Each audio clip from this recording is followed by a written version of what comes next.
Hey guys, welcome back to the channel. Today we're going to be talking about investing, specifically the stock market, and why you should be investing and how can this increase your wealth and personal finance. Stay tuned. Today we're going to be talking about investing in the stock market. Basically, why do you want to invest in stocks? Your money works for you. When you buy a stock, you're buying the ownership, pieces of a company. If those companies grow and make more profits, your shares become more valuable. You are no longer trading just your time for money. You're also getting assets generating returns in the background. Historically, strong long-term returns. That's what stocks do. Historically, they have been going up over a long period. Stock markets have a tendency to outperform savings accounts, bonds, and even inflation.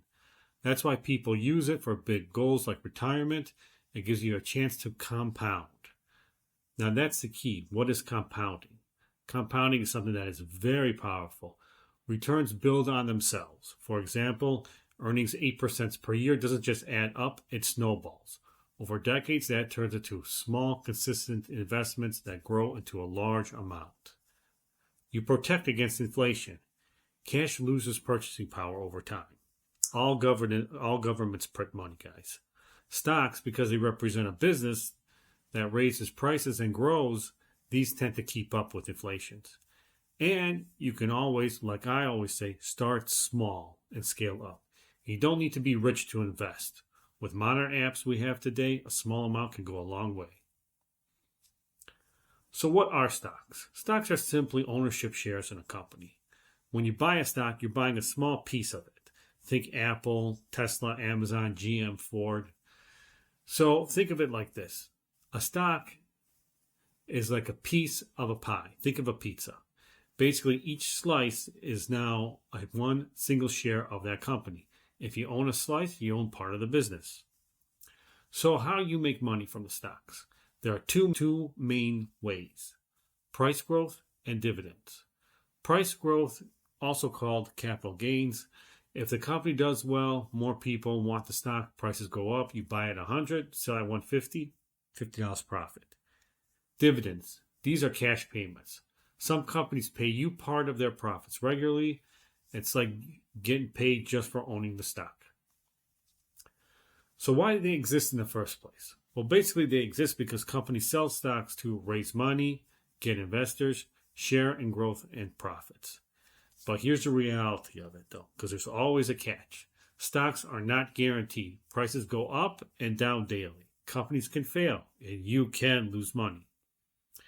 So some key terms. Just understand that share is one unit of ownership. And what the stock market is where the stocks are being bought and sold. Think of the New York Stock Exchange. And portfolio, that is a term for your collection of stocks. So bottom line is, guys, is that stock is ownership, and it gives you risk and opportunity. You're betting that the business will grow over time. And if it does, you benefit. What is market cap? Simple formula. Market cap is the stock price times by number of shares. Example, as I've illustrated here, you have a company that has 1 million shares. Each share is about $100. Simple math, 1 million times by 100 gives you $100 million. Here's an example. If you look at a company like Apple, share prices change daily. Multiply that by the billions of shares they have, you get a market cap in the trillions. So why does market cap matter? Well, market cap matters because it tells you the size and risk level of the company. Large cap, these are over 10 billion. These are your heavy hitters, guys. This is your Microsoft, your Amazons, your Ford, your General Motors. Mid cap, it's 2 to 10 billion. This is a balanced growth plus moderate risk. At small cap, less than 2 billion. These have high growth potential, but also high risk of volatility. Here's a little insight for you all too. Market cap does not equal how expensive a stock is. A $1,000 stock can be smaller than a $50 stock. What matters is total company value, not the share price. So bottom line here, guys, is market cap is what the market thinks the company is worth right now. It helps you quickly answer, is the company big or small? Is it likely stable or risky? So what kind of stocks are there? Well, there's two main kinds. There's common stock and preferred stock. And you see the chart over there, guys. Well, I've listed for you what they are, but just to give you a quick rundown, common stock, this is what mostly people buy. This is what you get from trading platforms like on Robinhood, E-Train, Charles Schwab, Fidelity, all that stuff. You get ownership in the company. You get voting rights, potential price growth, and sometimes you get dividends. Preferred stock. Think of this as a hybrid between stocks and bonds. Basically, what you get is a fixed dividend. It's more stable income, but there's no voting rights. It's less growth, but more predictable cash flow. And they get paid out first before common stocks. So usually it works as you get paid bonds first, then the preferred stock, then common stock. So you have classifications of stocks. You have growth stocks. These are companies focusing on expanding faster rather than paying dividends. They have high potential returns, high risk, profits are reinvested. Examples, Amazon in the early years. Value stocks. These stocks look undervalued compared to the actual worth. Some of their characteristics is that they can be more stable, they're slower growing, often cheaper than they should be. Investors are looking for a bargain here.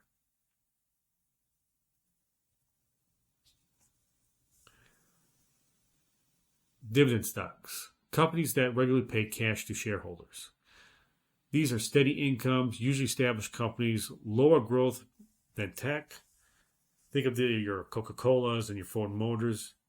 And then you got your blue chip stocks. These are large, well-established, financially strong companies. They're reliable, low risk, long track record. Again, Microsoft, Ford, these are the heavy hitters. So as like I said before, classifications, you got small cap, mid cap, large cap. These are based on company sizes. Basically, some simple way to think about this, guys, is for income growth, you want dividends or preferred. You want safety, you stick to the blue chips. You want deals, value stocks. And if you want growth, growth stocks. Bottom line, stocks aren't all the same. They are tools for different strategies, such as growth, income, speculation, and stability.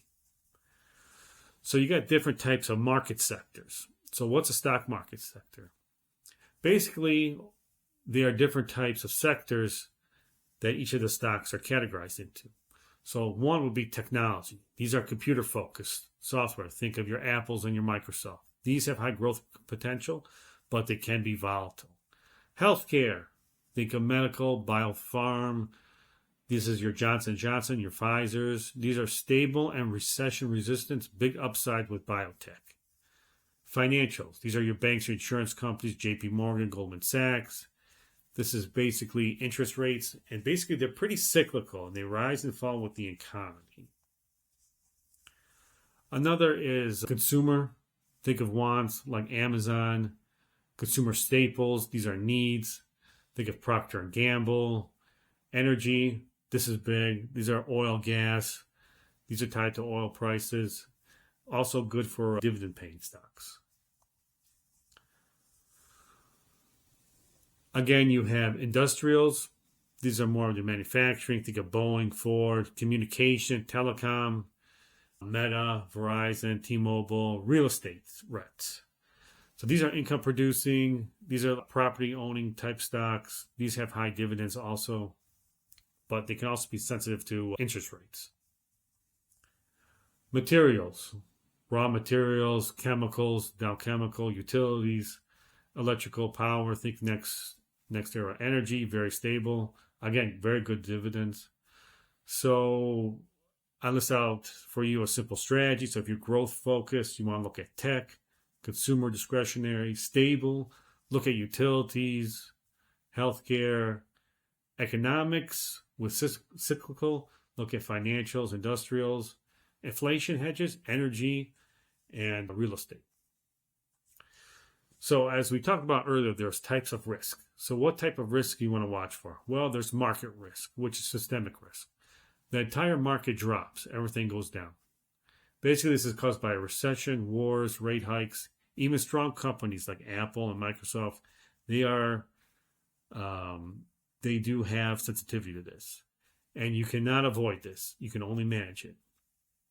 company-specific risk. This is unsystemic risk. Something goes bad within the company, bad management, lawsuits for earnings. You can reduce this by owning multiple stocks. And you also have liquidity risk. You can easily sell your stock at a fair price. Happens in small or low volume stock. Now, continuing with the type of risk, volatile risk, prices, they go up and down. Inflation risk, like I said before, inflation is 5%, you own 4%, you just lost your purchasing power. Interest rate risk. When interest rates go up and down, stocks often dip. Usually, these are more towards your small cap stocks where this affects the most, but it does tend to hit all stocks. Economic risk, again, that's another thing. Political risk, that's a big one, guys. When new laws get passed, taxes, that's another thing you got to consider as a big time is taxes. Currency risk, too. This is more for international investing if you invest outside the United States, but pretty much anywhere in the world, any type of currency carries risk, especially if you're in third world countries. Think of Eastern Europe, South America. These type of areas, though, they have very risky currencies. So some pros and cons here, guys. Basically simple is that pros is that you get a high return potential, you have some control, there are lower fees, and if you stick with it long enough, you can avoid the bear market. But cons, again, higher risk. And if you don't diversify, you're in trouble too also. Timing's also important, and you have to watch emotion too when you get involved in the stock markets. You don't want to get that FOMO or anything happening to you. And it's hard to consistently win in the stock market. I mean, I've been investing in the stocks for over 20 years, and I've won and I've lost. And the most important thing is to learn from where you lose, so that way you minimize that risk. So there's a comparison chart for you guys. So bottom line is that individual stocks, you get high risk, but there's also high rewards. Funds, ETFs, those are lower risk, they get steady growth. So a real world strategy, you want 79% diversified funds, 10 to 30% individual stocks. Now here's a big thing I want to talk to you guys about. Taxes, specifically in the United States. Capital gains tax. This is when you sell. Short term, this is less than a year. This is taxed at your ordinary income. It can be as high as 37%. This is the worst case scenario. Long term, this is greater than a year. Usually the rates are 0, 15, and 20%. Most earners fall between 50 and 20%. This is a much better tax treatment. This is what I always say, guys. Investing in the stock market is a long term. You have to at least stay in it 5 years or longer to make any kind of significant return. Dividend stocks. There's two types. There's qualified and ordinary. Qualified, this is taxed in your long term, like 0 to 20%. Ordinary dividends, this tax is like regular income. This can go up to 37%. Net investment income tax, that's for the extra high earners. And state taxes, here in Illinois, we have a flat 4.95%. Look at your specific state for that for details. And there are also fees with the stock. So not everything is free, guys. However, trading platforms like Robinhood, Fidelity, those fees were mostly gone. I noticed when I first started trading, tradings for stocks were about $20. Then they went down to 15. Then they went down to 7, and now they're pretty much free. You also have management fees. This is for ETFs, mutual funds. You have advisor fees if you use an advisor. If you borrow against your equities, there is interest that's charged at your broker. Some brokers charge between 6 and 12%. You're looking at an average about 10% for that. Also, I want to make key takeaways here, guys. You want to minimize your taxes. Like I said, hold them for longer than a year. Use tax loss harvesting, retirement accounts. You want to be strategic. And there I give a real-world example of how when you make a $200,000 profit. Now, this is held for longer than a year. So you're looking at 20% capital gains of $40,000 and net investment income tax of 3.8%. And if you live in a state, here it's 4.95%. That's $9,000. So your total tax is $57,000, around 28 to 29%. So now you're asking yourself, well, where do you want to put your money? Well, there's different kind of accounts. You can do a regular taxable brokerage account. This is for long-term holds. These are for growth stocks. You hold long-term, you get 15-20% tax rate as opposed to 37.